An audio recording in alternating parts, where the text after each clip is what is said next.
Hello students, this is sample paper for English proficiency paper semester first and second.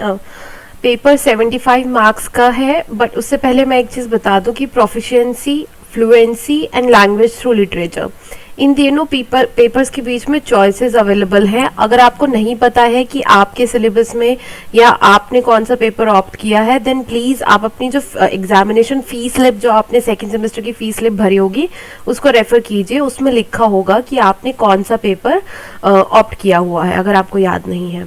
So English proficiency paper 75 marks का paper होगा. As usual आपको 75 में से जितने percent marks मिलेंगे, उतने मार्क्स आपके 100 में से रेज अप होकर आपको आपके फाइनल एग्जाम में मिलेंगे. फॉर एग्जाम्पल, अगर 75 में से आपके 30%, 40%, 50% मार्क्स आए, लेट्स से 50% मार्क्स आए, तो आपको 100 में से 50 मार्क्स मिलेंगे. Now let's have a look at the paper. Paper का जो फर्स्ट क्वेश्चन है वो आंसर पैसेज बेस्ड है. पूरा क्वेश्चन जो है, उससे पहले यहाँ पे थोड़ा सा डिस्क्रिप्शन पेपर के बारे में दिया हुआ है, लेकिन जरूरी नहीं कि ये डिस्क्रिप्शन जो है ये आपको एग्जाम में मिले ही मिले. सो रीडिंग कॉम्प्रिहेंशन जो है वो 25 मार्क का है, वोकैबुलरी 15 मार्क्स की, grammar 15 mark, composition is like writing practice, कुछ लिखना like diary entry, notice, message, ये सब कंपोजिशन में है. 10 marks. Dialogue and expression 10 marks. Total 75 marks का पेपर है. So first question is answer passage. आपको ये पैसेज पढ़ना है जो यहाँ पे दिया हुआ है, और उसके बाद आप लोगों को फर्स्ट क्वेश्चन दिया हुआ है, match the sub headings given below with the paragraph of the passage above. The paragraphs have been numbered for your convenience. So आपके कन्वीनियंस के लिए यहाँ पे पैराग्राफ्स को 1 2 3 4 5 नंबर्स में डिवाइड कर दिया हुआ है. आपको हर पैराग्राफ को एक टाइटल देना है. फॉर एग्जाम्पल, यहाँ पे फर्स्ट टाइटल है ओवरकमिंग ऑब्स्टिकल्स टू लिसनिंग. अब इन पांचों के पांचों जो पैराग्राफ है, आपको इन्हें पढ़ के आपको डिसाइड करना है कि कौन सा पैराग्राफ जो है वो सुनने में जो ऑब्स्टिकल्स आती हैं, जो रुकावटें आती हैं, उनके बारे में बात कर रहा है. इसी तरह से आपको ये सारे जो पूरे 5 यहाँ पर दिए हुए हैं ऑप्शंस, हर पैराग्राफ को एक टाइटल देना है. It will be of 5 mark, 1 mark each. B part जो है क्वेश्चन नंबर 1 का ही सेम आंसर पैसेज पे बेस्ड है. इस क्वेश्चन में ट्रू फॉल्स है आपके लिए. सो जो इन्फॉर्मेशन स्टैंजा में, पैराग्राफ में आपको दी हुई है, उसके बेसिस पर आपको ट्रू फॉल्स मार्क करने हैं. Question number 2 answer passage based है again, but this time fill in the blanks है आपके लिए. सो आपको सुटेबल वर्ड्स इस पैराग्राफ से ही ढूंढने हैं और उनके फिल इन द ब्लैंक्स जो है वो यहाँ पे आपको फिल करना है. 3 मार्क का ये है, एंड देन 2 मार्क के आगे क्वेश्चन है. Which of the following is not an objective of the passage. Objective of the passage, इस क्वेश्चन में आपको 4 ऑप्शन दिए हैं, फर्स्ट, सेकंड, थर्ड, फोर्थ. आपको ये बताना है कि इस पैसेज का ऑब्जेक्टिव क्या नहीं है. ऑब्जेक्टिव मतलब कि इस पैसेज का क्या मकसद है. इनमें से 3 ऑप्शन इस पैसेज के मकसद होंगे और एक ऑप्शन जो है वो नहीं होगा. आपको नहीं वाला जो ऑप्शन है वो सिलेक्ट करना है. Please be very careful. जब आप क्वेश्चन पढ़ रहे हैं तो आप ध्यान से सिलेक्ट करें कि आप वहां पे नॉट लिखा है या नॉट नहीं लिखा है. उसके बाद नेक्स्ट जो आपका CDEFG जो क्वेश्चंस हैं, ये आपको 30 to 40 वर्ड्स में आंसर करने हैं. 30 to 40 वर्ड्स का मतलब कि 2.5-3 लाइन में आपको आंसर देना है. ये सारे क्वेश्चन जो है उसी पैराग्राफ पे बेस्ड है.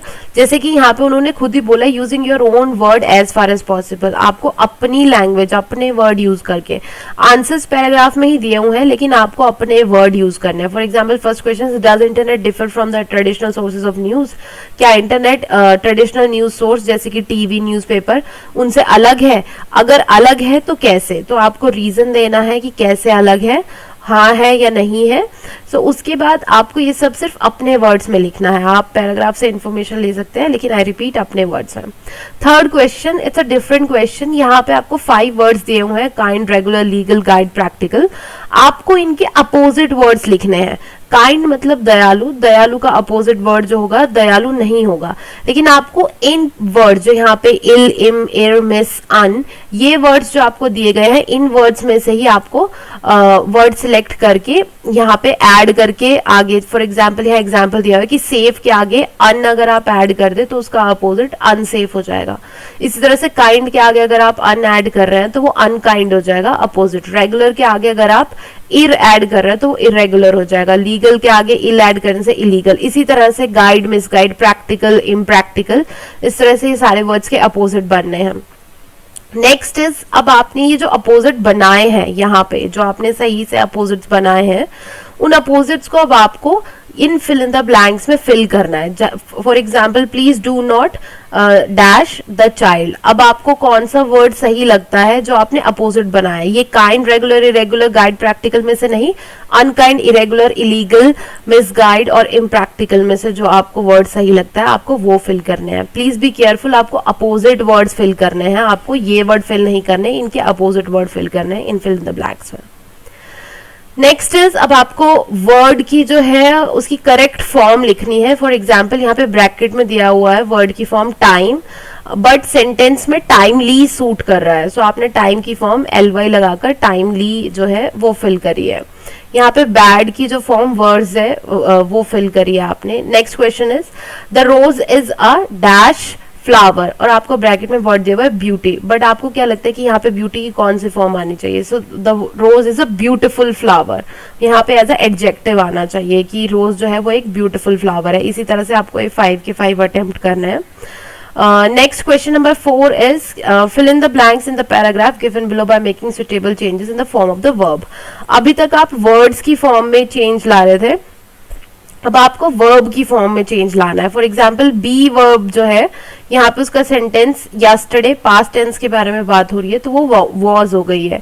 अभी अगर यहाँ पे सेंटेंस है I dash fond of starting, but ये पास्ट टेंस में है बिकॉज फॉन्ड जो है वो सेकेंड फॉर्म है, आई was, fond is the first form, sorry, fond जो है वो फर्स्ट फॉर्म है, तो अब यहाँ पे आप क्या लगा सकते हैं? इज लगा सकते हैं, आई एम, सॉरी आई के साथ एम आएगा, I am fond of starting, और I was fond of starting, दोनों सही है यहाँ पे। English and history be my favourite subjects, English and history are my favourite subjects, but my brother dash do not like books. अब यहाँ पे आपको क्या फॉर्म फिल करनी है? डू की, ये आपको डिसाइड करना है। डू फिल करना है, डज फिल करना है, डूइंग फिल करना है, कौन सी फॉर्म आपको यहाँ पे डू की जो है वो फिल करनी है। टेंस से रिलेटेड यूजुअली ये वाले क्वेश्चंस जो हैं वो आपके होंगे। Next, B part, complete the paragraph given below by choosing the following list of prepositions. Now it's preposition based. ये in and for from on to ये basic prepositions है। जब आप अपनी क्लास में सिलेबस पढ़ा होगा तो आपको ये basic prepositions पढ़ाई गई होंगी। आपको वो basic prepositions यहाँ पे fill करनी है। The audition will be held in, for, from, on, to the seminar hall। यहाँ पे कौन सी preposition आएगी, इस तरह से आपको वो सब fill करना है।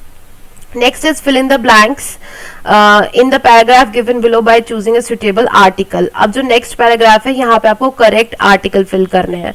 old lady से पहले कौन सा article आएगा? a and the. So an old lady was carrying an umbrella, a umbrella, the umbrella, कौन सा सही है वो आपको fill करना है। Write a paragraph of about, so fifth question पे जाने से पहले ग्रामर में बेसिकली हमने आर्टिकल्स के ऊपर फोकस करना है। प्रेपोजिशन, जो बेसिक प्रेपोजिशंस हैं उनके यूज, कौन से प्रेपोजिशन कहाँ पे यूज होती है, इनका यूज कहाँ होता है, फॉर का, फ्रॉम का, ऑन का, टू का कहाँ पे यूज होता है। उसके अलावा करेक्ट फॉर्म जो है, किस टेंस में कौन सी फॉर्म यूज की जाती है वर्ब की, एंड देन एडजेक्टिव्स कैसे बनाए जाते हैं और कैसे चेंज किए जाते हैं, ये सब ग्रामर पार्ट में है। नाउ क्वेश्चन नंबर 5 में आपको राइटिंग पार्ट, जो कंपोजिशन पार्ट है, एक 100 वर्ड का लिखना है आपको पैराग्राफ कि आपकी लाइफ में जो भी मेमोरेबल डे है, यादगार दिन है, उसके बारे में। लेकिन आपको यहाँ पे सजेशन भी दिया हुआ है, 10 मार्क का क्वेश्चन है। व्हाट हैपेंड, कि उस दिन क्या हुआ, व्हेन कब हुआ, आप बता सकते हैं मेरे बर्थडे से पहले या पिछले साल या इस महीने, इस तरह से। वेयर, कहाँ पे हुआ। How did you and your friends family feel at that time, आपके घर वालों और दोस्तों को उस टाइम कैसा लगा। What makes the event experience more memorable for you, उस टाइम किस इवेंट या किस चीज ने उस आपके इवेंट को जो है ज्यादा यादगार बनाया है। सो ये वाला question, I think question number 5, ये इस बार भी पेपर में आने के 100% चांसेस हैं, because this question is very common for proficiency paper. So if you can prepare this paper, this question well, then hopefully you will get more marks out of 10 marks. Next question number 6 is, it's a slightly tricky question. आपको column A में कुछ dialogue दिए हुए हैं और column B में आपको situation दी गई है कि ये डायलॉग किन लोगों के बारे में हो सकते हैं। For example, hi I am Kamal, are you also in the first year. Hi, मेरा नाम कमल है, क्या तुम भी फर्स्ट ईयर में हो। सो आपको गेस करना है कॉलम बी में से कि क्या ये डायलॉग दो स्टूडेंट्स के बीच में है सिक्योरिटी गार्ड या पैसेंजर के बीच में है, दो स्ट्रेंजर जो फुटपाथ पे मिले हैं उनके बीच में है, स्टूडेंट या टीचर के बीच में है, स्टूडेंट या ऑफिस क्लर्क के बीच में. So I think it is between two students. सो इस तरह से आपको गेस करना है कि कॉलम ए के जो डायलॉग्स हैं वो कॉलम बी में किसके साथ मैच करते हैं. देन बी पार्ट का question, if you were the listener how would you answer respond to each question given in column A in question 6A above. अब क्वेश्चन बी जो है वो इसी क्वेश्चन पे बेस्ड है कॉलम ए पर. Imagine कीजिए कि ये सारे क्वेश्चन जो कॉलम ए में दिए हैं ये आपसे कोई बोल रहा है. फॉर एग्जांपल कोई आपसे मिलने आया और उन्होंने बोला hi I am Kamal, are you also in the first year. अब आप क्या जवाब देंगे? Hi I am Akanksha, yes I am also in the first year. Hi I am Rahul, yes I am also in the first year. इस तरह से आप reply करेंगे. Can I help carry your books ma'am. So ये dialogue किसके बीच में हो सकता है? ऑफकोर्स स्टूडेंट एंड टीचर के बीच में या फिर स्टूडेंट एंड ऑफिस क्लर्क के बीच में. I think it's between student and teacher. So अब आप उसे कैसे रिप्लाई कर सकते हैं? आपसे कोई स्टूडेंट पूछ रहा है, how will you reply? You can say no it's okay I will carry it, और you can say yes please sure thank you for the help. इस तरह से आप जो रिप्लाई करेंगे आपको first second third fourth fifth हर point का आंसर जो है वो क्वेश्चन नंबर बी में अपने आप देना है.